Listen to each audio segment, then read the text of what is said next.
So previously we have learned some basic concepts about cam follower design. So we learned there were four different diagrams: S, V, A, and J. Their displacement, velocity, acceleration, and jerk. So all these four diagrams, they describe the relationship between the displacement, I should say the motion of the follower and the angle of the cam. Okay, so that's the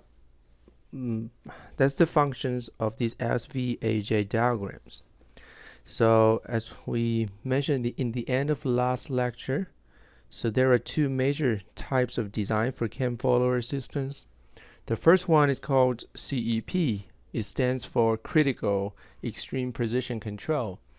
So just from its name, we can tell that it only makes sure that your follower go past certain directions go past certain positions at certain time point. So it doesn't really design how your cam follower system is getting there. Okay. So actually, this CEP design is much simpler than the future CPM. Okay, let's look at one example. Example 1. We need to design a cam system, and then it actually have 4 different segments. So in the first segment, it's called dwell. So it maintains at 0 displacement for 90 degree. So that means from 0 to 90 degree, your displacement diagram, which is a function of theta, and that means your theta is in this range, that should give you a 0 displacement.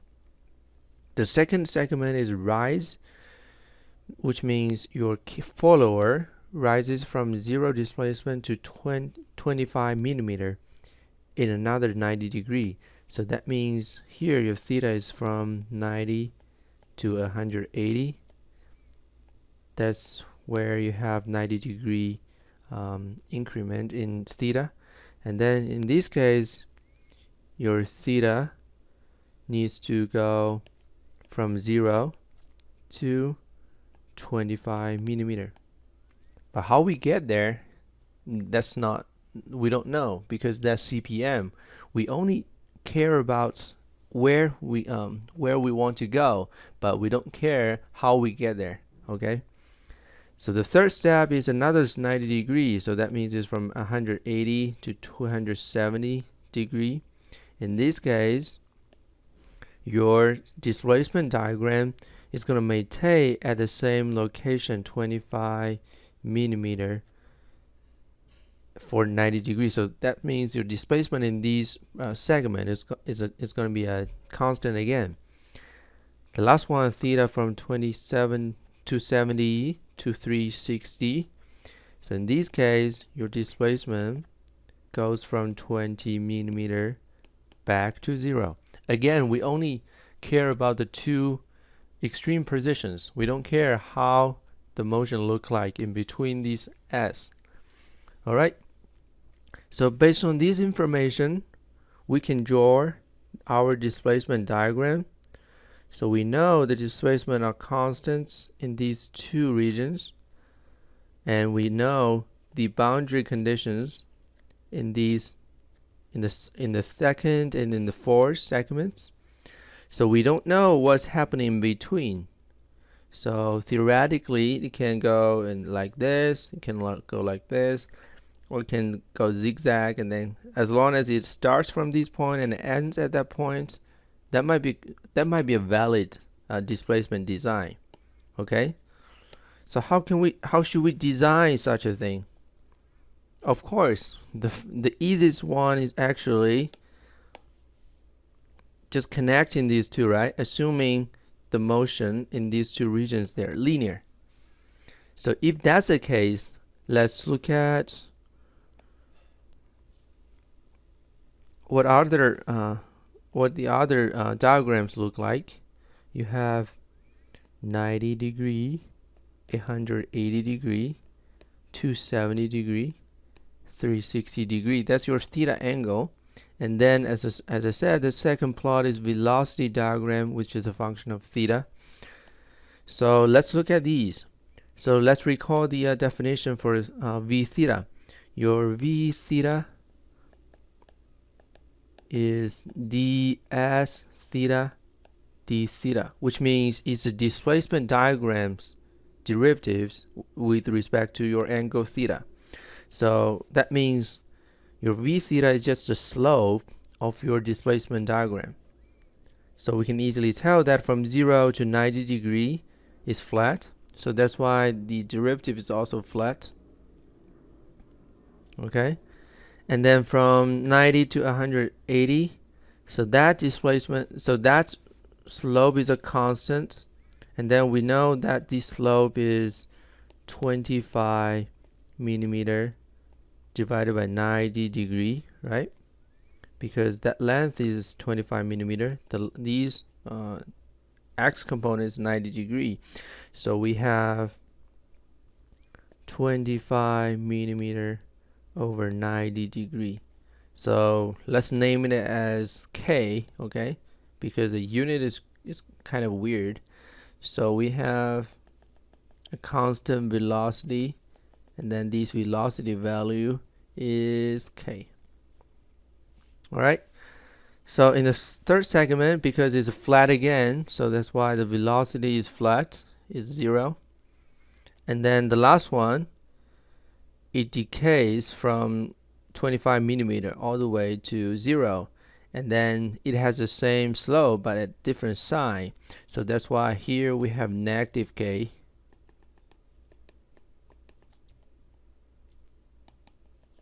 These values actually negative K. So that's our velocity. So then we should move on to acceleration diagram.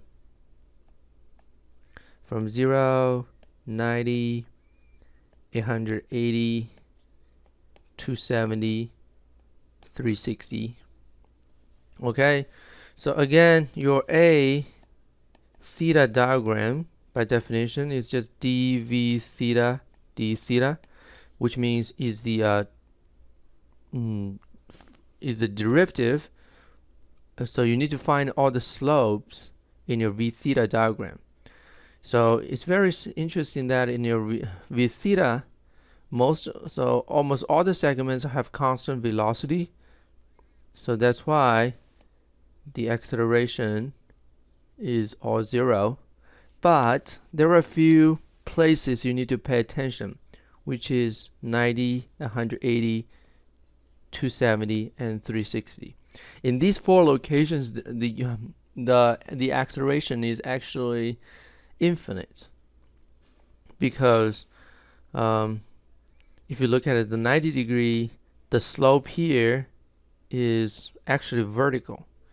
That means this angle is 90 degree. So at 90 degree corresponds to a slope of positive infinite. So you have positive infinite there. And then here is negative 90 degree. So that corresponds to a negative infinite. Again, this is positive infinite, negative infinite. All right. So what does that mean? So most of the time your acceleration is going to be 0, but then at some switching points or at the boundaries between 2 segments, you have infinite acceleration. So what does infinite acceleration mean? So in physics, when you have infinite acceleration, that means you need to apply impact force. So these corresponds to impact force. So what is the impact force? So in reality, an impact force is like you're taking a hammer. You're using this hammer to knock your object. So assuming that you have a cam follower, let's use a roller. You have a cam, you have your follower. Okay, so your cam is generating a force. to this follower. That's the force you want to generate. And then this force is proportional to your A theta. Okay? So if you have infinite numbers in your acceleration, that means your force should have some impact force component in it. So there are a few drawbacks for this design. So the first one is the impact force is really bad for wear protection.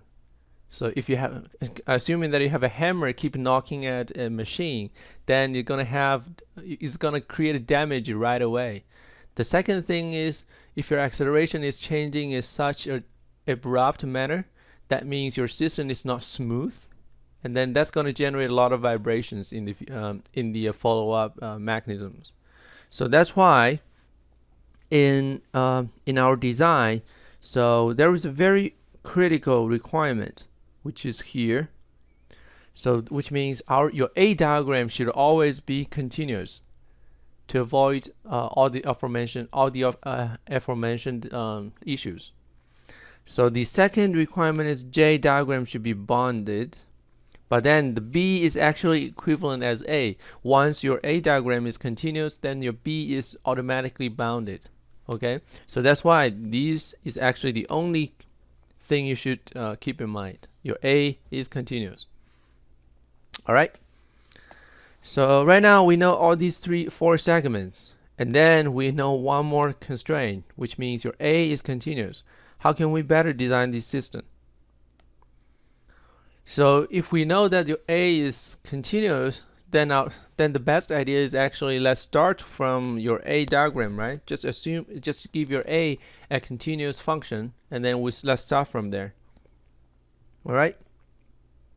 So the same way, let's plot the S curve,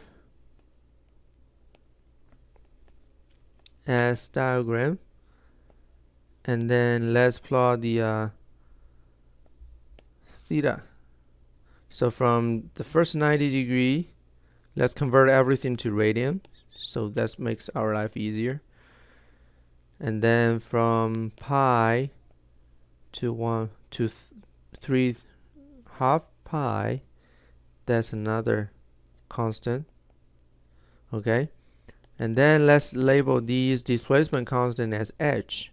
Your h has a unit of millimeters, right? So based on that, you can find out what we already know about your v theta. So we already know that from 0 to half pi is 0, from pi to 3 half pi, that's also 0. Okay, and then the same thing, half pi, pi, third pi, and 2 pi theta, and then you have your A theta. Again, because your v in these two segments are 0, so that's why the accelerations are also 0. So in this case, because we don't have any strict constraints on the jerk diagram, so we don't have to draw your J diagram out. Okay, so that's everything we already know. Make sense? Okay, so the one of the design requirement is your A theta diagram should be continuous. So usually when we design the system, we use piecewise design. So that means we first focus on these segment 2, and then because we know your A is continuous, then we assume that A is a sinusoidal function with an amplitude of c. Okay, so how to describe that c? So what we do is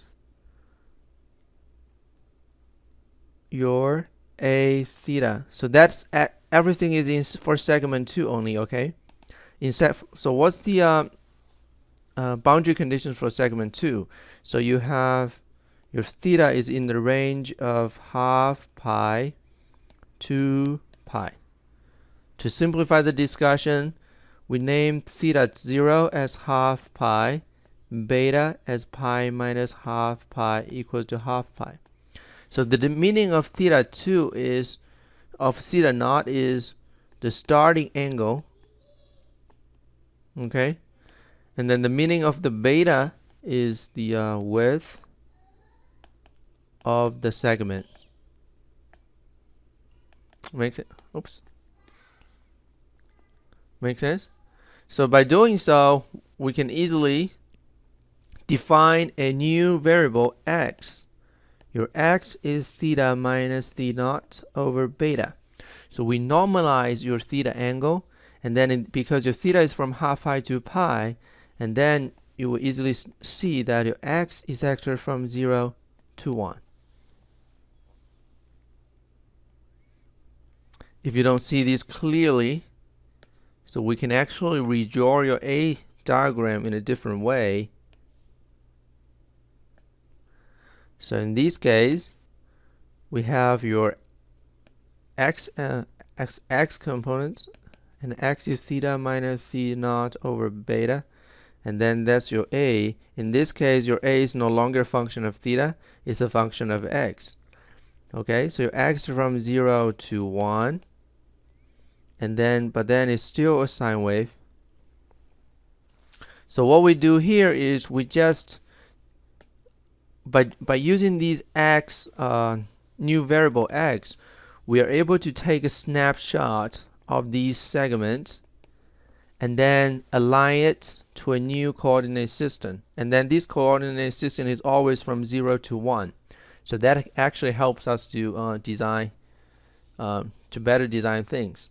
Okay, so that means your acceleration diagram in the new x domain is the amplitude c times sine 2 pi x. Because from 0 to 1 we have a full complete period, so that means the period of the sine wave is 2 pi. Oh, sorry, the period of your sine wave is 1, so that's why you put 2 pi there to ensure the sine has a period of 1. And then we don't know the c. This amplitude c is to be determined. Alright, so once we know these ax, we can easily convert your x back to the theta domain. What we do is we replace your c, we keep the c as constant, and then replace all the x by the theta minus theta naught over beta, right? So that's how we find your a theta. So what are the boundary conditions for a theta? So in this case, there are two boundary conditions. So which means when theta equals to half pi, you should have 0. When theta equals to full pi, then it's also 0. So this has automatically satisfied by the sign assumption. Okay, so let's move on to the velocity design. This velocity design, so by definition, your velocity v theta is just integration of a theta with respect to theta, right? So what is your a theta? Your a theta is this lengthy sine expression there, theta minus theta naught over beta d theta, and then that should give you let me see, 2 pi over base the cosine 2 pi theta minus theta naught over beta, and then minus sine. Okay, if you don't remember, so that's it over here, but then because it's not a bounded integration, so we need to add a constant k1 in the end. Okay, so that's your v theta. So what is the boundary conditions for these v theta? So we know that when theta equals to half pi is 0. When theta equals to pi, it should be 0 as well.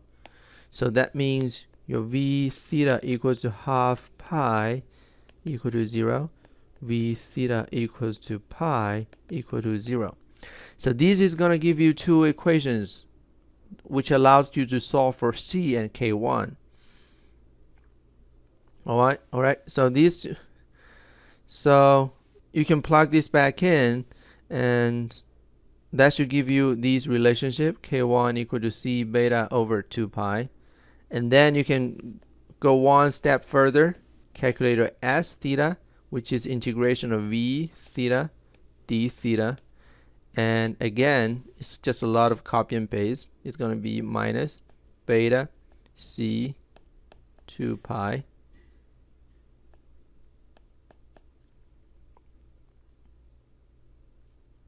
and times psi 2 pi theta minus theta naught over beta plus K1 theta plus K2. You have another constant that's from the integration. So here, what are the boundary conditions? So the boundary conditions are these 2 points, which means your S when theta equals to half pi, that's 0. Your S when theta equals to pi, that's H. So you have 1, 2, 3, 4 equations, and then you have K1, K2, C as unknowns. So basically you have 4 equations and 3 unknowns. But then the good news is one of the equations is redundant. So you have 3 equations, 3 unknowns. You're able to solve them all. So eventually the solutions are given in here. So you can finish these after this lecture. All right. So we finished the design for the second segment.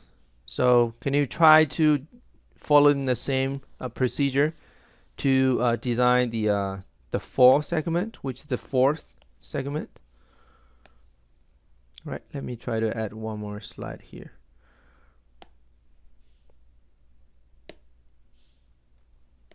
Okay, so if we focus on A theta, focus on the last segment of this design, we already know that from here to here we have constant, and then we have a sine wave, we have another constant. So what about the last one? So in the last segment, segment number 4, you also design a sine wave. You might in a different amplitude. So we name these amplitude as C again. It's from 3 half pi to 2 pi. And then in this case, your theta naught is 3 half pi. And then your beta is half pi again. And then you can easily write out, convert your A theta into X domain. Your AX is the same thing, C sine 2 pi X. And then you can replace your X by theta. So it's C sine 2 pi theta minus theta naught over beta. And then the boundary conditions of these two has already been met. And then you need to go back to find your V theta by integrate your A theta d theta.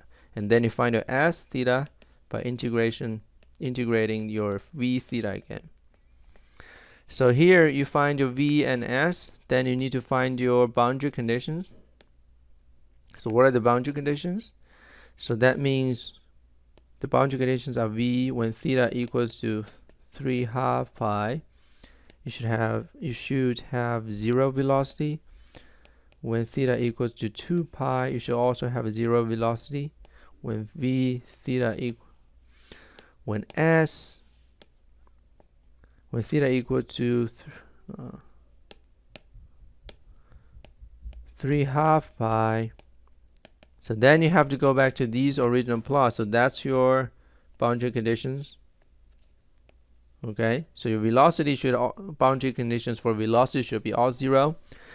The boundary conditions for displacement should have h on the left hand side and 0 on the other side. So that should be h. S equal to theta equal to 2 pi. That should be 0. So again, similarly, you're going to have 3 unknowns, 4 equations, and then one of the 4 equations is redundant. You are able to find your K1, K2, and C for the fourth segment. Okay, so you can do these after class. So that means we can easily assume a sinusoidal function for the acceleration. So in this way, we can make sure that the acceleration is always continuous.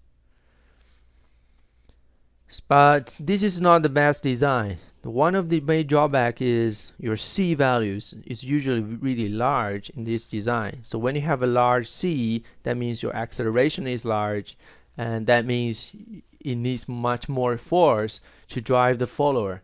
So if that's the case, that usually means, okay, a large force usually means large friction, large impact, and more wear. So this is an okay design, but not the best one. So here we're gonna learn a very important CAM design, which is called polynomial displacement design. So in this case, we're not starting from acceleration. We're starting from displacement again. We assume that your displacement is a polynomial all the way to nth order. All right. So how can we design? The first question is, how can we design such a system? So how can we determine what this n value should be? Well, you can easily name it as n equal to 100, but then there are a lot of c's in it. It might be really difficult to design. So we need to go back to the boundary conditions again. So you have your S domain as theta and theta, and then let's use, that's your half pi, that's your pi, that's your 3 half pi, and then that's 2 pi.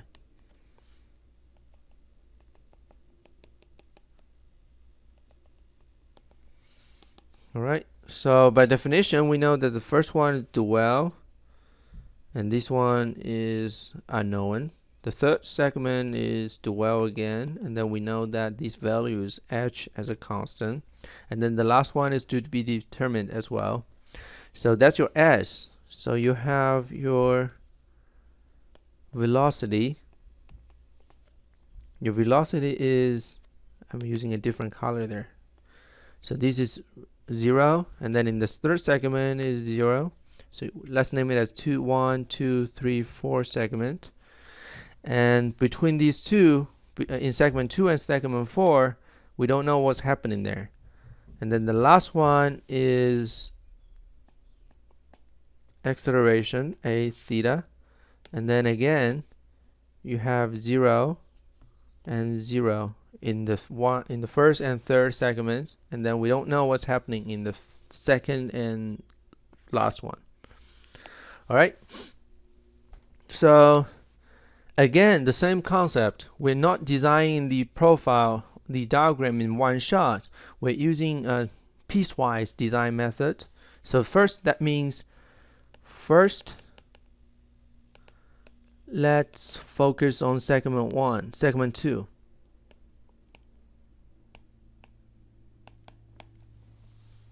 If you focus on segment 2, what does it mean?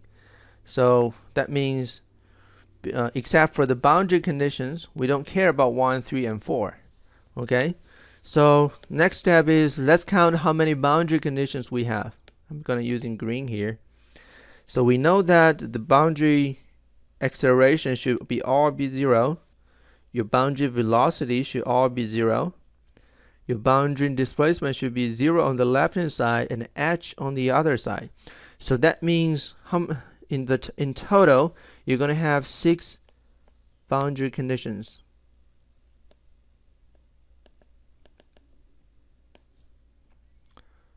For segment 2. Okay, so if you recall the sinusoidal design, so each boundary condition is going to give us one equation. So that means based on these 6 boundary conditions, you're going to have 6 equations maximum. You're not going to have 7, 8, or 10 equations. These 6 equations is the maximum you're going to get. So because we only have 6 equations, that means these CI, these coefficients, they're unknowns. We should only have 6 unknowns. Recall that your coefficient is starting from 0, so that means your n is k minus 1. Your k is number of boundary conditions.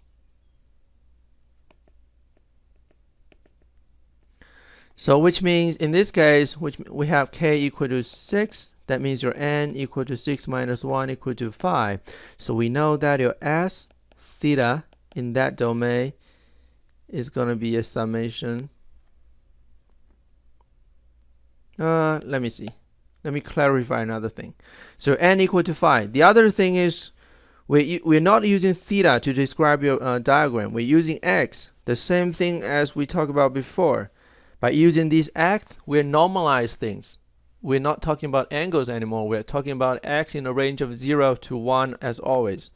So let's see, your theta naught is the starting point of that segment, which is half pi. The beta is the width of that segment. In this case, is also half pi. And then that's how we design x equal to theta minus theta naught over beta.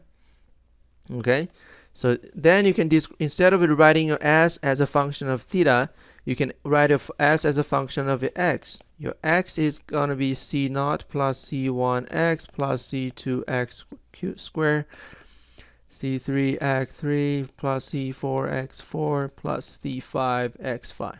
Okay, your sx, this polynomial, is a function of x. It's not a function of theta. And how many unknown coefficients we have? That should be 6.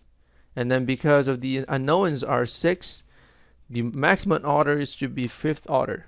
All right. So when you have your sx, then you can easily get 2 equations there. The first equation is when x equal to 0. So x equal to 0 corresponds to theta equal to theta naught, right? Because when your theta equal to theta naught, you plug it back in, and then your x equal to 0. And then when theta equal to theta naught plus beta, which is on the other side of the boundary of these segments, then what is your x? Your x should be 1. So that means you have 2 equations. One is for x equal to 0. That corresponds to the left-hand side of the segment. That should give you 0. When x equal to 1, that gives you the other side of the boundary of the segment. Then that should be equal to h. All right. So the displacement part is super easy. But then how about the velocity part? All right. So again, your sx, for simplicity, I'm going to write it as sx. This subscript x means your s is right now is a function of x. All right. So if you look at the boundary conditions for velocity, so that means when v theta equals to theta naught, you have 0. When v theta equal to theta naught plus beta is also 0. So the interesting thing is your boundary conditions are described in theta domain. It's not defined in an x domain. How can we find something like this? X equals 0. That's our next problem, right? Because your polynomial is in the x domain, but your boundary conditions in the theta domain. How can we convert these boundary conditions back and forth? All right. So let's see. Let's recall the definition for v theta. That's d s theta over d theta, right? So that's the definition for a velocity diagram. Okay, so ds dx times dx d theta. We can easily apply the chain rule by adding a dx in both on top and on the bottom. So ds dx. So this is actually, which means that's the derivative for your polynomial. And then dx d theta, if you remember, your x is theta minus theta naught over beta. So dx d theta is just 1 over beta, right? So that means what is ds dx times 1 over beta. So what is ds dx? You just calculate the derivatives for your polynomial. So ds dx is c1 plus 2c2 x plus 3c3x plus 4c4 plus 5c5 x4. Okay, and then your v theta is ds dx times 1 over beta. So that means that gives you 1 over beta c1 plus 2c2x plus 3c3x second 4c4 5c5 x4. So up to this point, you can plug in your boundary conditions back. So the first boundary condition is your theta equal to theta naught is equivalent to x equal to 0. So that's going to give you v theta equal to theta naught equal to vx equal to 0. That's, you plug x equal to 0 back in, that's c1 over beta. That should give you a 0 velocity. That's your first equation. Similarly, when your theta equal to theta naught plus beta, that's going to give you x equal to 1, which gives you x equal to 1, that's also 0. You plug your x equal to 1 back in, that's 1 over beta, c1 plus 2c2 plus 3c3 plus 4c4 plus 5c5. Okay, so you have another two equations. So the last one is the boundary conditions in acceleration. The same thing, your acceleration is defined, boundary conditions is given in theta domain. When theta equal to theta naught, you have 0. When theta equal to theta naught plus beta, it has 0.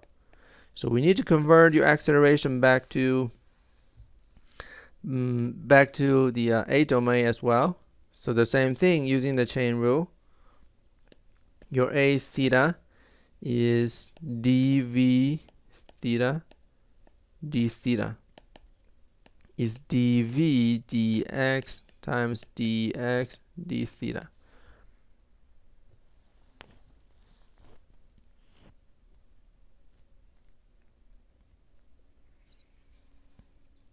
Okay, so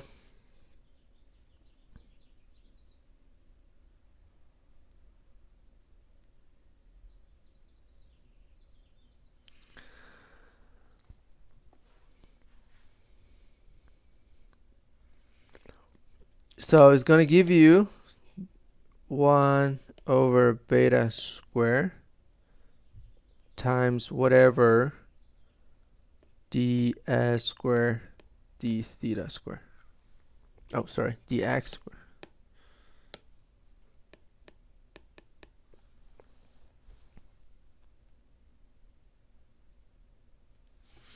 All right, so that's something important. Based on that, it couples your A theta with your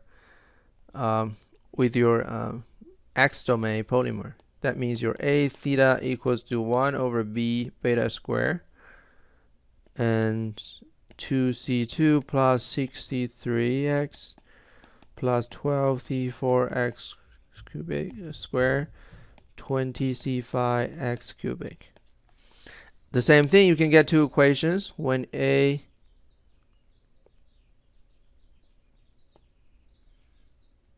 theta equal to c naught, that's going to give you ax equal to 0.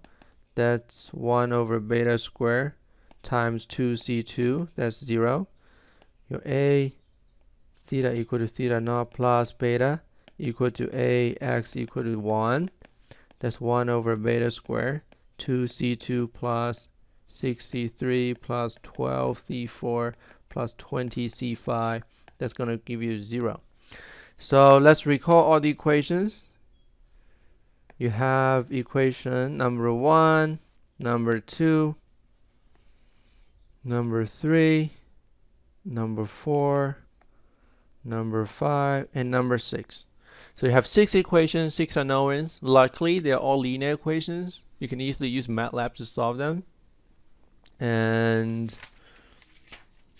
let me see, what are the solutions?